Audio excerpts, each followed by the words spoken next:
Bonjour à toutes et à tous, bienvenue dans cette nouvelle table ronde de la deuxième journée du Meetup Green Tech. Donc les communs numériques de l'État, levier de développement pour les Green Tech. Merci à tous les quatre d'avoir accepté de participer. Je laisse tout de suite la parole à Johanna. Bonjour.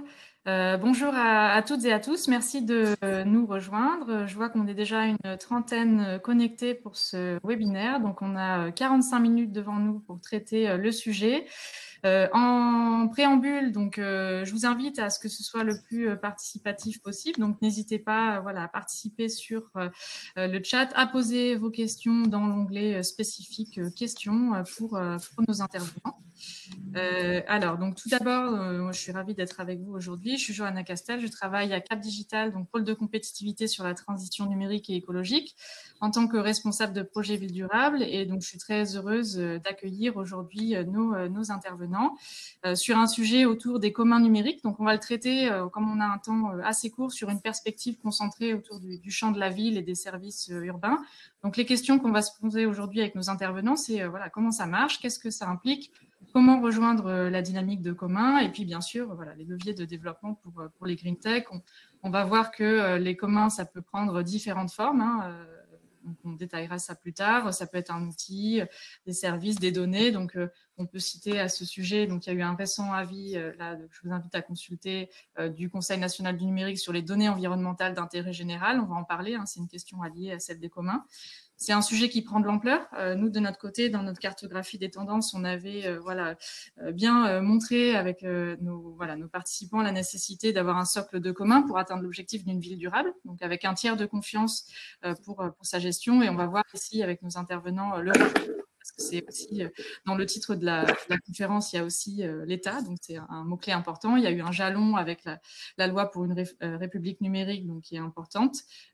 Et on va voir les nouveaux jalons. Donc, ce qu'on va voir aujourd'hui, c'est la définition des communs par ceux qui en font, donc au-delà de la théorie. Le rôle de l'État, on parle même de partenariat entre public et commun, ce sont des nouveaux modèles, et puis des conseils pratiques pour éviter des écueils et avoir un vrai levier pour des organisations qui sont intéressées à créer ou à contribuer à un commun. N'hésitez pas à poser vos questions.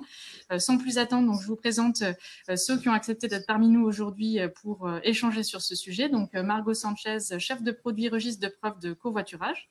Samuel Goldsmith, responsable de la fabrique numérique du ministère de la Transition écologique et du ministère de la Cohésion des territoires, de relations avec les collectivités territoriales, et Bertrand Billou, donc directeur marketing de Kizio Digital. Donc, une question globale pour l'Assemblée, pour vous, qu'est-ce qu'un commun numérique et en quoi vos missions s'inscrivent dans cette lignée de commun numérique. Alors, qui veut prendre la parole en premier Allez, Bertrand. Alors, pour faire simple, en fait, les communs, on en utilise tous les jours sans le savoir.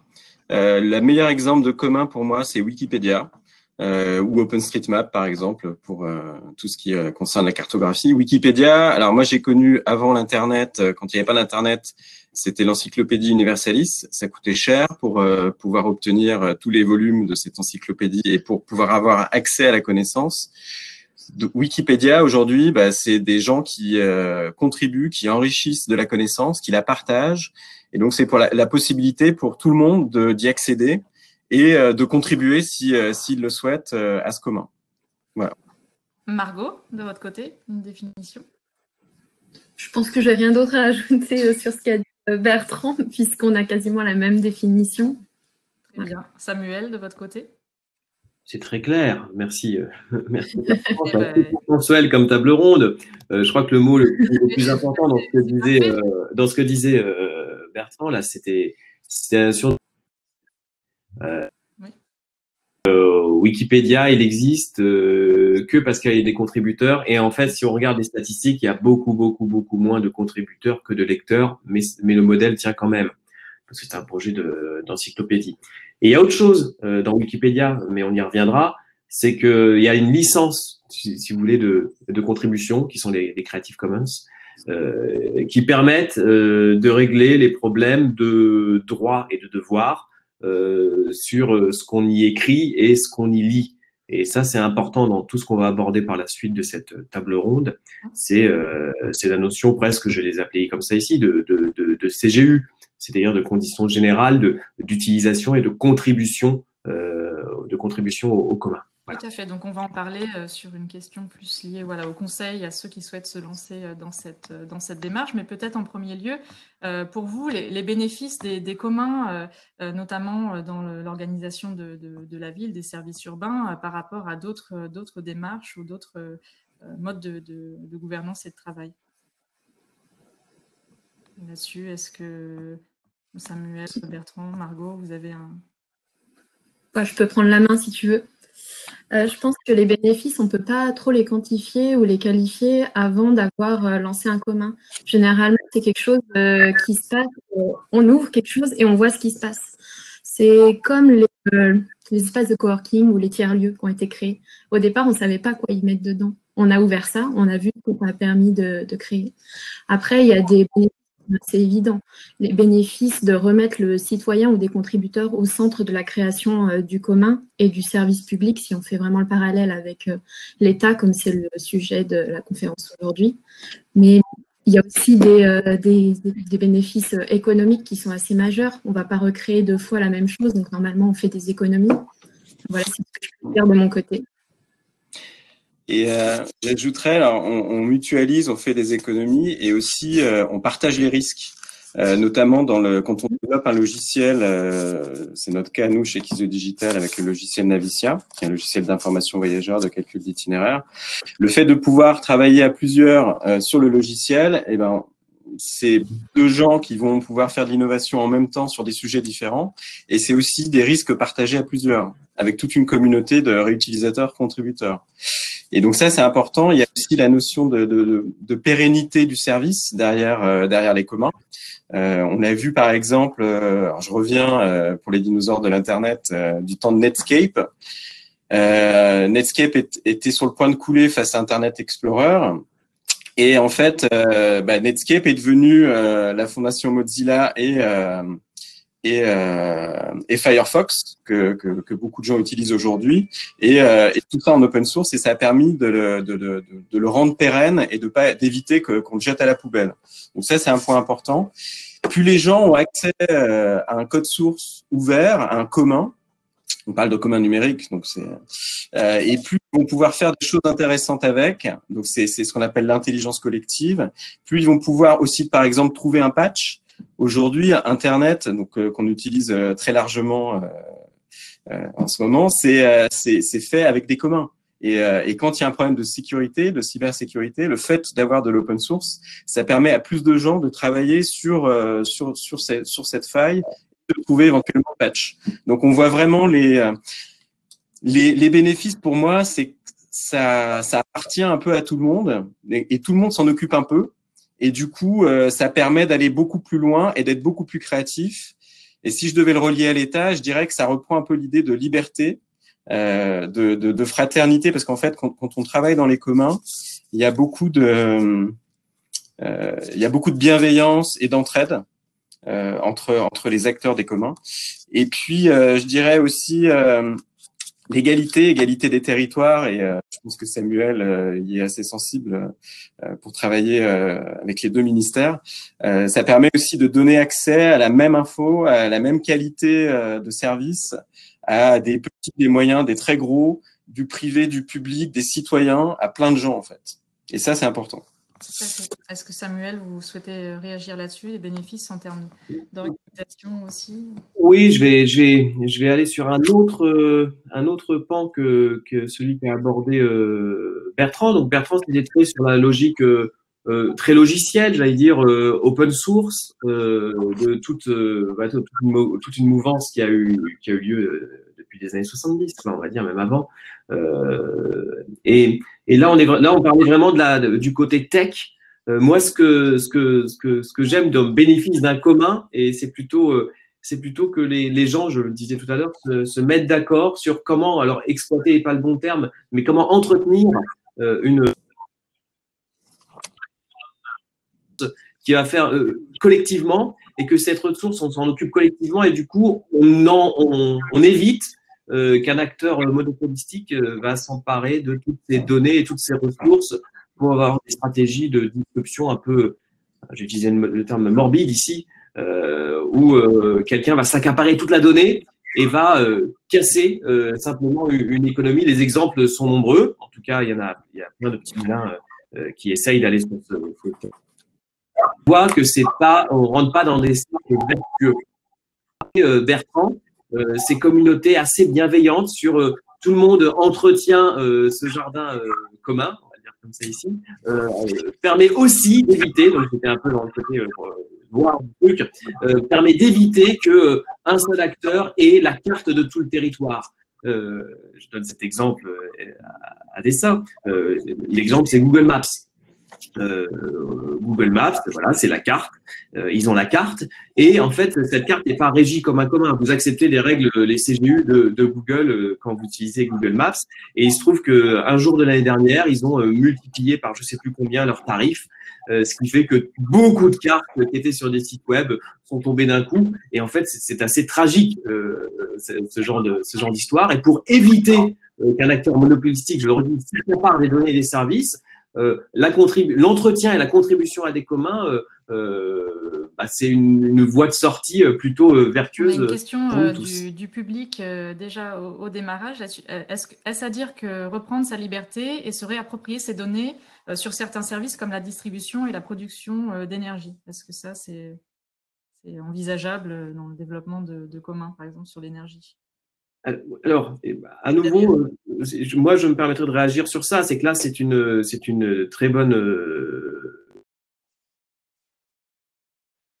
très, et qu'on est bien incapable de savoir là aujourd'hui si on doit créer un commun sur je sais pas quoi. Et du coup, il faut commencer à le constituer ce commun. Donc, j'avais envie d'engager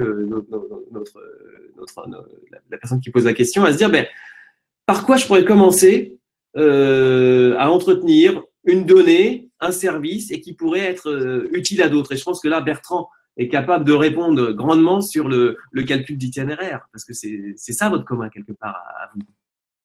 Oui, tout à fait. Peut-être on peut détailler là sur une démarche de commun dans le domaine de la mobilité pour donner un exemple justement sur les bénéfices apportés à cette démarche. Alors, l'exemple de Navicia, donc c'est un calculateur d'itinéraire, c'est même un logiciel open source d'information voyageurs. En fait, pour tout ça, on s'est posé nous la question en 2013, donc un petit peu avant la loi Le Maire pour la République numérique. Et en fait, c'est marrant, c'est arrivé un peu comme par accident, en mode bottom-up. Comme souvent dans les sujets d'innovation, en fait, c'est des personnes dans nos équipes de développeurs qui faisaient beaucoup de hackathons et qui en avaient marre, en fait, de voir à chaque hackathon 4 ou 5 équipes qui essayaient de refaire un calculateur d'itinéraire comme Navicia et qui n'y arrivaient pas, en fait. Donc, du coup, l'idée, ça a été que ils ont pris Navicia, ils l'ont mis sur un serveur, ils ont mis des données de San Francisco, de New York et de Paris et ils l'ont livré à des développeurs dans des hackathons. Et pour voir si ça pouvait leur servir pour se concentrer sur d'autres innovations et éviter de réinventer la roue. Donc là où ça a bien fonctionné, c'était en 2013 pour le hackathon Move in the City qui était organisé par la ville de Paris. Et donc il y avait la moitié des finalistes qui nous avaient remerciés, qui avaient utilisé cette API, ça s'appelle une API, ce que je viens de décrire. Donc qui utilisait Navicia, qui n'était pas encore en open source à l'époque, qui était un logiciel qui existait depuis une dizaine d'années, qu'on venait de refaire tout neuf pour qu'il soit plus simple à réutiliser. Et du coup, de cette réflexion autour de l'intelligence collective et de se dire, tiens, ce qu'on a fait, ça va servir à d'autres pour faire des choses auxquelles on aurait pensé, mais qu'on n'a pas le temps de faire, voire pour faire aussi des choses qu'on fait déjà, mais peut-être un peu différentes et parfois un peu mieux. Ça, il faut aussi accepter le lâcher-prise. Il faut accepter qu'il y ait des applications de transport qui existent, qui utilisent Navicia et qui viennent proposer le même genre de service que ce que propose en partie Qizio Digital.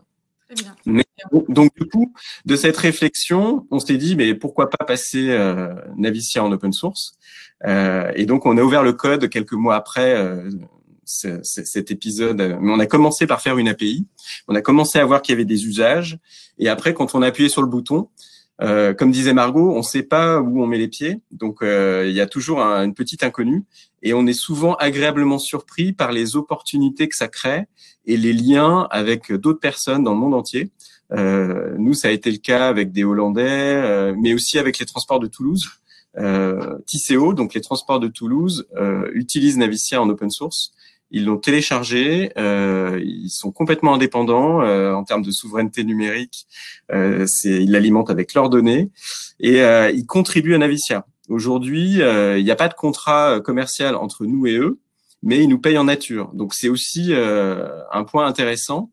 Et puis en termes de confiance, quand vous avez, nous on est utilisé dans plein de grandes villes en France et par pas mal de réseaux, SNCF, Keolis et d'autorités organisatrices de France Mobilité, la Normandie, Centre-Val de Loire, enfin tout un tas de territoires. Donc aujourd'hui, c'est 15 milliards de requêtes Navicia par an. Donc c'est énormément de gens qui l'utilisent. Et le fait d'avoir aussi des villes qui l'utilisent sans forcément être clientes de Quizio Digital, c'est aussi quelque part qu'elles font confiance à la technologie et aux gens qui sont derrière. Et elles peuvent y contribuer. Okay, très bien, merci beaucoup pour ce témoignage, Bertrand. Avant de demander son retour à Margot, on a un témoignage dans le chat aussi qui pourra faire écho à ça. Donc, Laure Wagner qui dirige 1 kilomètre à pied, qui est une ancienne de Blablacar. Donc, ils avaient besoin de proposer des aires de covoiturage à leurs membres. Ils ont pris 4 mois pour les référencer et ils ont fait le choix de les publier sur data.gouv.fr. Et donc, maintenant, c'est l'équipe de data.gouv qui continue à l'enrichir. Donc, voilà, c'était important de ce type de témoignage. Margot, vous êtes aussi sur un sujet similaire. Est-ce que ça évoque quelque chose pour vous ? Je voudrais compléter justement le témoignage de Laure parce que j'étais là à la toute première réunion où elle a fait la proposition de l'ouvrir et de créer ce commun. C'était vraiment un besoin qui était chez un acteur qui est privé. Blablacar, on se dit pourquoi il se lancerait dans de la création de communs. Et en fait, il y avait vraiment eu cette volonté dès le départ de se dire on va contribuer tous ensemble et ça va être aussi une cartographie qui va être collaborative. On peut aller sur Transport Data Gouv pour aller référencer une aire de covoiturage. Il y a un schéma de données qui a été co-créé avec Blablacar à son origine, mais même à la toute première réunion, c'est ça qui m'avait marqué. On était chez Blablacar et Laure avait fait l'effort d'inviter d'autres opérateurs de covoiturage. Donc ça m'avait un peu surprise. Je m'étais dit, c'est dingue pour un acteur de ce type-là. Et ça a mené à quelque chose qui sert aujourd'hui. Et il reste des irréductibles gaulois, je les appelle comme ça, dans le sud de la France qui n'ont toujours pas publié leurs données sur cette cartographie, mais on espère que d'ici peu, ça va être 100% complet. Et sinon, sur le sujet du covoiturage, moi, je travaille plus spécifiquement là-dessus. On crée un registre de preuves de covoiturage pour aider les collectivités à s'emparer des nouvelles dispositions mises en place par l'État dans une nouvelle loi qui s'appelle Loi d'orientation mobilité.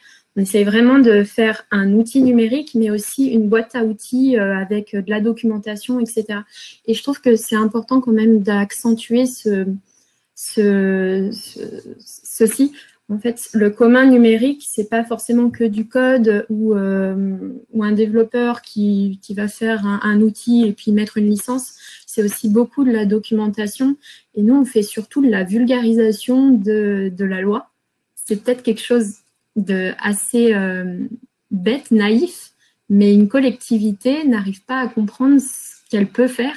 Et rien que de vulgariser ça et d'en faire un livrable ouvert, c'est notre plus grande réussite, j'ai l'impression. Prochaines étapes Les prochaines étapes, nous, on espère que le produit va être un maximum utilisé et surtout qu'on ait des contributeurs puisque, en fait, aujourd'hui, ce qu'on a fait, c'est la première étape, on a ouvert le code, bien entendu. Après, on l'a documenté et on a mis de la documentation, qu'elle soit technique, mais aussi fonctionnelle et méthodologique. Pourquoi on en est arrivé à faire tel ou tel choix? Et la dernière étape, normalement, c'est qu'on ait une communauté qui contribue, un peu comme Navicia, où nous, on n'a pas la chance d'avoir des Hollandais le dimanche matin. Quand je me réveille, je ne vois pas qu'il y a un Hollandais qui est en train de contribuer sur notre répertoire. J'aimerais bien qu'il y ait ça. Aujourd'hui, on a eu une personne une fois qui a contribué. On espère qu'il y en aura d'autres. Donc, il faut animer un peu la communauté. Mais peut-être que, en fait, on se pose aussi des questions. Est-ce qu'on doit aller plus loin? Est-ce qu'une communauté doit contribuer à ce service-là? Ou est-ce que juste le fait d'être transparent, c'est déjà avoir atteint notre objectif? Expérimentation, et voilà, les tests vous le diront à l'avenir. On a une réaction, et d'ailleurs sur les bénéfices, et c'était une question qu'on s'était posée pendant la préparation, sur le modèle et les retombées économiques de ce type d'organisation. Est-ce que l'un ou l'une d'entre vous souhaite réagir? Je vois que Laure a déjà réagi sur le chat aussi. N'hésitez pas, c'est bien, c'est très actif. Alors, dire un mot. Sur le modèle économique, en fait, ce qui est intéressant, c'est quand on travaille sur les communs, notamment sur l'open source, il y a plein de modèles économiques qui existent. On peut avoir un modèle où on va plutôt vendre du service, et on peut avoir aussi un modèle d'éditeur SaaS. Et on peut vendre différentes choses, en fait. Cadré, comme disait tout à l'heure Samuel, et il va peut-être revenir dessus un peu plus tard par les licences, des licences juridiques. Donc en fait, quand on fait un logiciel open source, c'est pas open bar. On n'a pas le droit de faire ce qu'on veut comme on veut. Il y a des licences qui peuvent être plus ou moins permissives ou restrictives. Et cette licence, on l'a choisie par rapport à ce qu'on veut faire du commun et par rapport déjà au modèle économique quand on est une entreprise comme Quizio Digital. Et donc on l'adapte à son modèle économique où voilà, ça c'est des choses qui sont assez riches et documentées, ces histoires de modèles économiques. Et je vais pas plus détailler parce que sinon on va y passer pas mal de temps. Mais nous, on continue à gagner de l'argent et pourtant on est en open source. Et pour vous donner une petite idée, il y a un appel d'offres là pour l'Eurorégion Aquitaine, Nouvelle-Aquitaine et Euskadi-Navarre qui vient d'être publié et où je crois ils demandent un calculateur qui soit open source.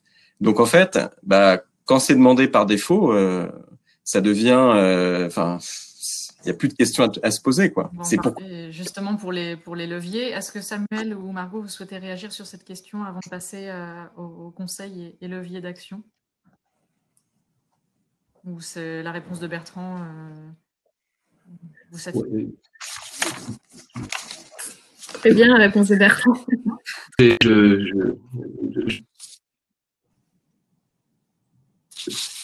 J'ai envie de pas avoir de réponse générique sur ce sujet-là en vrai.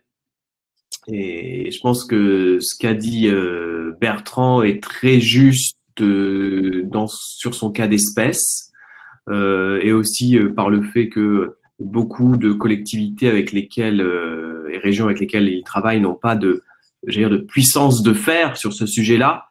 Et c'est génial qu'elles se disent que grâce à l'open source, là, on focalise beaucoup sur l'open source, hein. Grâce à l'open source, on va pouvoir avoir finalement un gain, parce que, comme le rappelait Bertrand, les patchs, ça va être plus facile, les patchs techniques vont être plus faciles, la sécurité, ça va être plus facile à maintenir dans le temps, etc. Après, ce qui, moi, m'apporte le plus sur un commun, c'est des ressources en commun, comment on les fait vivre et comment on va vraiment fédérer une communauté de contribution. Parce que le vrai danger à ces choses-là, c'est pour moi qu'elles partent dans une sphère totalement privée sur des choses qui sont très importantes pour notre vie de tous les jours. On pense à la mobilité, au logement, etc. Et je vais vous donner, alors je me permets de donner du coup, pour alimenter cette table ronde, trois petits exemples qui montrent que l'aspect protéiforme de ces communs. J'en ai un qui s'appelle Camino, sur le cadastre minier numérique ouvert. On avait, avant de lancer cette start-up d'État, 27 bases de données réparties dans des administrations centrales et services déconcentrés, chez des opérateurs de l'État, etc., qui essayaient de dresser chacune un paysage de des sources minières non énergétiques. Et ce qu'on s'est dit avec un agent du ministère, c'est qu'il valait mieux recréer à partir de cet ensemble de bases de données sous plein de licences différentes ce qu'on a appelé un commun numérique du cadastre minier, et en faire du coup un objet qui objective la connaissance sur les mines et sur lesquelles l'ensemble des contributeurs, c'est-à-dire les services de l'État, les opérateurs, et y compris les industriels, quoi, les exploitants de mines d'or, par exemple, vont contribuer, vont amener de la connaissance. Eh bien, on a fait ce cadastre minier numérique ouvert et on s'est rendu compte, en ouvrant le maximum les données, qu'on avait plus de contributeurs, aussi bien les services de l'État que les entreprises, que même les ONG, qui jusqu'à présent n'avaient pas de de dépôt de données qui permettent d'avoir un débat, j'allais dire, objectivé, clair, serein sur ces choses, sur ces questions-là, qui sont des questions qui touchent tout le monde, surtout lorsqu'on habite près d'une mine. Donc ça, c'était le premier exemple. Donc on a fait ce cadastre minier numérique ouvert, Camino, et il y a un certain nombre de données qui sont open source, qui sont pas open source, open data plutôt, excusez-moi, et un certain nombre de données qui sont fermées en fait et qui ne sont accessibles que à une certaine partie des utilisateurs pour éviter des fuites de type secret commercial, secret des affaires. L'autre exemple que je voulais donner de commun non vraiment ouvert, c'est un produit qui s'appelle résorption bidonville et qui traite de comment résorber les bidonvilles. Et dès que j'ai utilisé, employé ce mot-là, on se rend tout de suite compte qu'il y a un problème de possible qu'on va pas, on peut à la rigueur indiquer où sont les bidonvilles sur le territoire français. Après, il y a des personnes qui y vivent et il y a beaucoup de données personnelles. Du coup, c'est des données qu'il faut manipuler avec beaucoup d'attention et que seulement certaines personnes accréditées au sein de l'État sont capables d'avoir accès. Et donc, c'est ce qu'on a fait sur cette plateforme qui est un commun où l'ensemble des services de l'État sont capables d'aller alimenter en données la connaissance sur ces bidonvilles et comment les résorber de la façon la plus efficace. C'est-à-dire comment reloger les gens, comment leur trouver du travail, comment les accompagner au niveau santé, mais en même temps, c'est pas un commun qui est ouvert à tout citoyen pour aller regarder ce qui se passe. Et troisième exemple, l'exemple qui me tient le plus à cœur et sur lequel on a pas mal de difficultés à la fabrique numérique, donc l'incubateur dont je suis responsable au ministère de la Transition écologique, c'est un commun autour des données du transport de marchandises. En fait, on se rend compte qu'il y a de nombreux acteurs privés qui veulent se faire plateforme d'intermédiation entre transporteurs et chargeurs de marchandises. Et le problème de ces intermédiaires, de ces stratégies de disruption auxquelles on est confronté, c'est qu'elles ont un enjeu totalement monopolistique qui risque d'aller à la fois à l'encontre de 50 000 petites entreprises de transport de marchandises et à l'encontre de l'écologie, puisque c'est pas forcément leur premier souci. Leur premier souci, c'est de faire des deals entre des gens qui remplissent des camions et des gens qui conduisent ces camions. Et on s'est dit, sans encore avoir craqué le problème, que réussir à fédérer autour d'un commun du transport routier de marchandises à la fois les transporteurs de marchandises, à la fois les commissionnaires, à la fois les startups du privé, catalogue d'entreprises de transport, mais qui pourraient l'utiliser d'une façon plutôt vertueuse, eh bien, on s'est dit qu'il fallait constituer ce commun numérique du transport routier de marchandises sans encore avoir craqué le problème, mais en se disant que c'est une des seules options possibles, pour moi c'est la seule option possible, pour éviter une ubérisation totale de ce secteur avec toutes les conséquences assez tragiques qu'on connaît. Voilà, je m'arrête là sur ces trois exemples qui plutôt, alors désolé, plutôt qu'aborder les leviers financiers, ont plutôt abordé la question du pourquoi c'est important de créer des communs et pourquoi l'État a un rôle dans la création de Tout à fait. Merci beaucoup pour cette intervention, effectivement, sur les sujets d'organisation, de gouvernance, le fait d'éviter des situations de monopole, sur d'autres leviers, justement, pour les personnes qui sont parmi nous sur ce webinaire. Quels conseils vous pouvez donner pour se lancer? Alors, Margot, vous aviez un sujet sur l'open source, justement, il n'y a pas que ça, mais est-ce que vous pouvez en dire quelques mots? Est-ce que c'est réellement la base? Quelles sont les bases, en fait, pour vous d'un commun? Le conseil pour se lancer, c'est se lancer, forcément. Ça fait sens. Non, mais après, ce que je disais tout à l'heure, c'est qu'il faut d'abord ouvrir quelque chose. Après, le documenter, si possible, vaut mieux le documenter avant. Mais on ne perd rien, en fait, en ouvrant quelque chose, en ouvrant du code, un livrable, même un savoir-faire. Hein.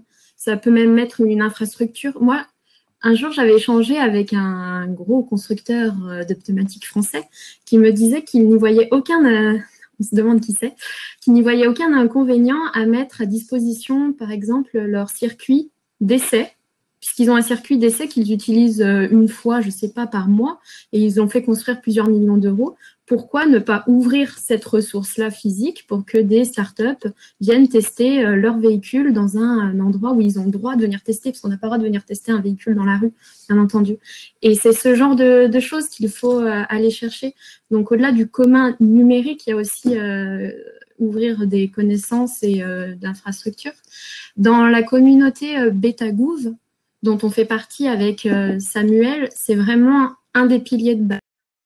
Pour tout dire, même, on a un fonds d'accélération qui permet de cofinancer certains des produits que l'on a, où c'est obligé pour candidater d'avoir à minima ouvert son code.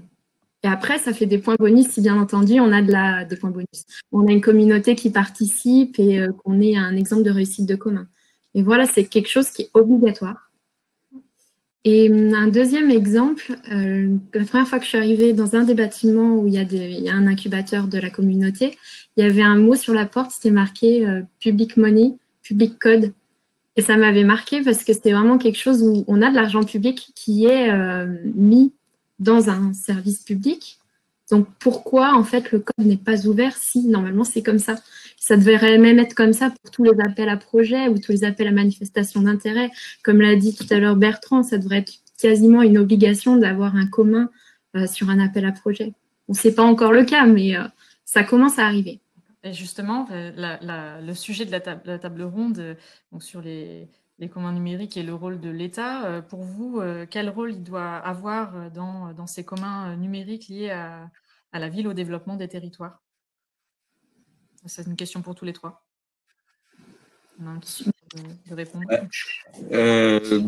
Moi, j'ai plutôt envie de voir l'État stratège qui fixe le cap et qui dit voilà, c'est ouvert par défaut et si jamais ça doit pas l'être, faut que ça soit motivé. Et du coup, je veux pas non plus, voilà. Enfin, il peut y avoir des bonnes raisons de ne pas ouvrir. Chez Kizio Digital, tous les programmes qu'on fait sont pas tous ouverts. Il y a même des licences différentes entre certains programmes pour certaines raisons juridiques, business, usage. Donc voilà, il faut pas sombrer dans le trop non plus, mais en fait c'est important d'avoir quand même une volonté politique à tous les échelons, que ce soit tout en haut de l'État et au ministère, mais aussi dans toutes les collectivités, jusqu'aux mairies, bien sûr, et puis aussi dans les personnels qui travaillent à fabriquer le service public, qui sont pas forcément des élus, mais qui pourraient être des facilitateurs, contributeurs de ces communs, en fait. Donc oui, moi je pense que c'est important. La ville de Paris l'avait un peu fait avec l'open data, c'est-à-dire qu'à un moment donné, ils avaient inscrit dans une clause dans leurs appels d'offres en disant que c'était ouvert par défaut. Et puis après, à motiver si les gens voulaient pas que ça soit ouvert. Donc ça pourrait être un acte fort aussi et driver quelque part un petit peu le marché, les usages, la culture en fait. C'est surtout un problème de culture. Et de standard aussi, je crois que Samuel, c'est une et de standard. Voilà, qui tenait à cœur. Je vous laisse peut-être réagir là-dessus. Est-ce que c'était un point important pour vous, en tout cas, moi, sur cette question des standards? Je peux réagir sur ça. Ouais. Déjà, donc, je rebondis quand même à nouveau sur l'open data par défaut. L'exemple que je vous ai donné tout à l'heure sur le transport routier de marchandises et qui pourrait se répliquer sur un autre produit qui s'appelle le taxi, qui est la mise à disposition de la géolocalisation des taxis en France. Il y a un sujet qui est important sur ça, qui est que si on met cette information à disponibilité de tous, qu'est-ce qui va empêcher notre ami Uber de récupérer ces informations-là et d'aller très rapidement là où il y a des taxis pour encore plus nettoyer le paysage en son unique bénéfice. Et c'est aussi ce point-là, open data, évidemment, ça peut être un goal final, mais pour éviter la tragédie de l'exécution, on peut commencer par construire par briques et commencer par fédérer l'État aussi, c'est ça son job, c'est de fédérer un certain nombre d'acteurs et d'engager un progrès qui serait sous la forme d'un cercle vertueux et non pas vicieux. Et donc tous les exemples qui ont été donnés par Bertrand ou par Margot vont dans ce sens-là. Après, attention à ce que cette mise à disposition plutôt d'informations et de codes sources ne nuise pas à un secteur économique. Donc ça, c'est très important. Et pour que ça ne nuise pas, ça veut dire que l'État, l'ensemble des services de l'État doivent être en mesure de comprendre les enjeux de ces communs numériques. Et ça, on est encore un peu loin, disons. Voilà, on travaille sur ce sujet-là, à faire entendre ce qu'est un commun numérique, comment contribuer et comment faire en sorte que on ne fasse pas, on ne se tire pas une balle dans le pied, autrement dit. C'est-à-dire, à nouveau, l'exemple, c'est que c'est quand même tragique, ça serait tragique, et c'est aussi pour ça qu'on a l'IGN, de laisser la carte à Google Maps. Ça serait tragique de laisser le transport commun de personnes à Uber, et les exemples sont nombreux. Il y a beaucoup de villes américaines où ça s'est très mal passé sur ce sujet-là. Et donc, c'est ça qu'on est en train de défendre ici. C'est un autre modèle, le modèle des communs. Et c'est ce modèle qui est toujours singulier à un secteur, qui est singulier à des pratiques métiers qu'il faut réussir à engager. Et pour l'engager, l'exemple qu'a donné Bertrand, c'est que le calculateur d'itinéraire, ça, c'est un commun numérique sur lequel d'autres vont pouvoir prolonger l'action de l'État et plutôt dans un bon sens. L'exemple de Margot, c'est la loi, on n'arrive pas à forcément la comprendre quand on est une petite collectivité. Eh ben, on vous donne une boîte à outils sous la forme d'un commun que vous allez pouvoir vous approprier et utiliser sur votre territoire. Et c'est que des exemples comme ça qu'on est en train de chercher. Donc, effectivement, il y a le super emblème Wikipédia, il y a le super emblème OpenStreetMap. Et après, il y a toutes les petites choses qu'on est en train d'essayer de construire et qui sont toujours du sur-mesure, qui sont sur des standards qui ne sont pas des standards imposés en mode top-down, mais plutôt des standards qui proviennent des usages. Et c'est ça qui est génial, c'est qu'un standard de fait, un standard qui provient de des gens ont utilisé ces petites données que j'ai mis au début, et puis grâce à ça, ils ont commencé à contribuer, et grâce à ça, j'ai fait que le monde est meilleur avec mon commun numérique plutôt que sans. Eh bien, c'est ces indices-là qu'on doit être capable, nous, État, de comprendre et d'activer pour aller dans du développement à la fois économique et écologiquement soutenable. On arrive très bientôt à la fin et je pense qu'il y a des questions qui font écho à ce qu'on souhaitait développer aussi, notamment sur la façon de travailler avec les collectivités. On a une personne qui indique que la dimension territoriale n'a pas encore été beaucoup abordée. Peut-être vous, dans votre travail quotidien, la façon de travailler avec des territoires, comment impliquer des territoires dans la formalisation de communs. Bertrand ? Alors, je vais bien répondre parce que là, pour le coup, moi, ça fait 6 ans qu'on est dans cette dynamique autour de l'innovation ouverte et avec Navicia. En fait, autour de ce commun, on a construit plein de choses. On a fait une plateforme, une API qui s'appelle navicia.io. Dedans, on a commencé par mettre quelques jeux de données, comme j'expliquais tout à l'heure en 2013. Aujourd'hui, il y a 600 jeux de données du monde entier. On travaille aujourd'hui avec Transport Data Gouv sur la partie France. À l'international, on fait le travail de mise en qualité des données nous-mêmes. On a pris tout un tas d'outils, une espèce de boîte à outils. On parle de Software Development Kit, SDK en anglais. Et donc, cette boîte à outils, elle va servir à des gens sur les territoires, c'est souvent quand même des développeurs, pour aller plus vite, pour intégrer Navicia dans n'importe quel service numérique, application de tourisme. Je parle même pas que du transport, en fait. Donc ça, c'est important pour les territoires. Et en fait, pour que tout ça fonctionne, c'est bien d'avoir des outils. Je viens de décrire des API, des SDK, cette boîte à outils, mais c'est bien aussi d'avoir la partie animation. Je sais plus qui en a parlé, si c'est Samuel ou Margot tout à l'heure. C'est-à-dire que si on n'anime pas une communauté derrière des écrans, alors par exemple sur Navicia.io, il y a un forum. On peut poser des questions, il y a des gens chez nous qui répondent sur des choses qui marchent pas, sur tiens, j'ai pas compris comment ça fonctionnait. Il y a une documentation bien sûr qui est disponible aussi. Et en plus, on passe beaucoup de temps devant nos écrans, encore plus maintenant, mais c'est bien d'avoir des petits moments, des événements. Moi, j'organise des meet-up Open Transport depuis 2014. J'en fais encore ce soir au Liberté Living Lab à 18h, enfin à distance pour pas mal de gens. Et ces événements-là sont des événements importants où je donne la parole à 4 ou 5 personnes qui viennent présenter un sujet d'innovation qui parle de mobilité et de numérique dans une dimension commune, qui utilise de l'open data, de l'open source, et j'essaye de mettre en valeur finalement ces réutilisations. Et donc ça, en fait, ces événements, ça peut être des ateliers, ça peut être des challenges type hackathon, ça peut être tout un tas de choses qui font que les gens vont se rencontrer à un moment donné sous l'égide d'une collectivité, d'une autorité organisatrice de mobilité, d'un ministère, d'une agence d'État, peu importe, ou même d'un incubateur privé. Et ces acteurs, publics, privés de différents niveaux et organisations, vont pouvoir co-créer quelque chose avec des outils, mais une animation. Et ces deux choses-là sont hyper importantes.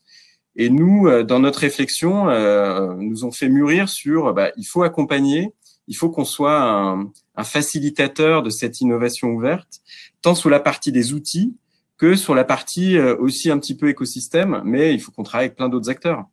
Merci, Merci. Il nous reste un petit peu moins de 5 minutes. Si Samuel ou Margot, vous souhaitez répondre, puis après, on a une question dans la salle aussi sur le sujet du data space européen. Mais peut-être là, si vous avez une réaction aussi sur la façon d'engager les collectivités, peut-être sur les sujets de compétences aussi nécessaires dans les territoires pour aborder cette question. Alors nous, on fait vraiment de l'animation des collectivités, on organise des webinaires, on organise des ateliers, ce qu'on appelle des open labs pour co-construire. Bon, en ce moment, c'est un peu plus...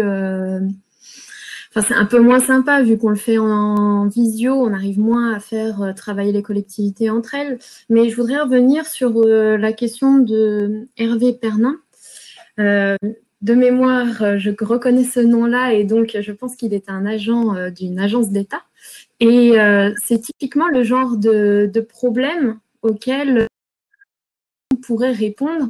Et donc, que les agents des collectivités, les agents des organismes d'État, des administrations fassent remonter leurs problèmes et aussi s'emparent du sujet et deviennent des vrais intrapreneurs.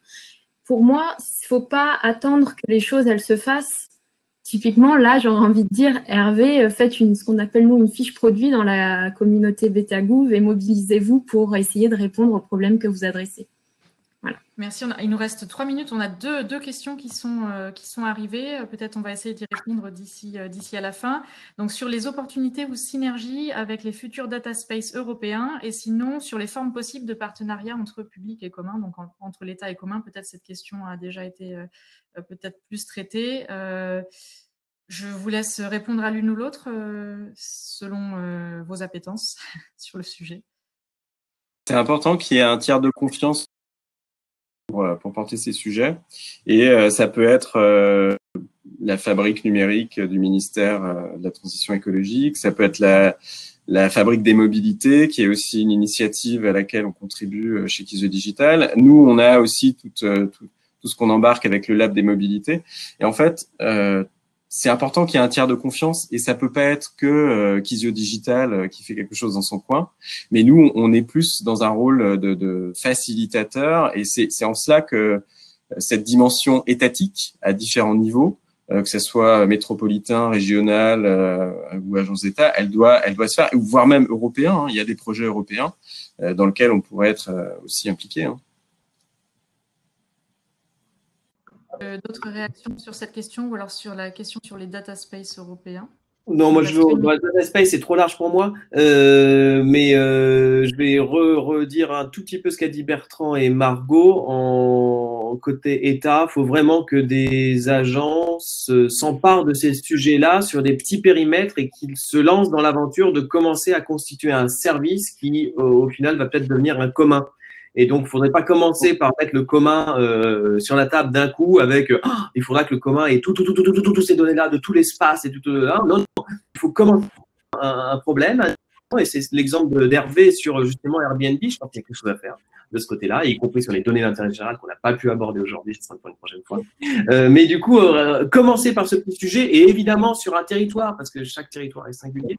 Et ensuite, on voit comment on fait de la croissance, comment on fait du scale et comment on va, au fur et à mesure, irriguer les autres territoires qui ressemblent, puis ceux qui sont différents, par itération. Et pour moi, c'est vraiment ça qui compte pour continuer les expériences et que des agences s'emparent de ces sujets-là.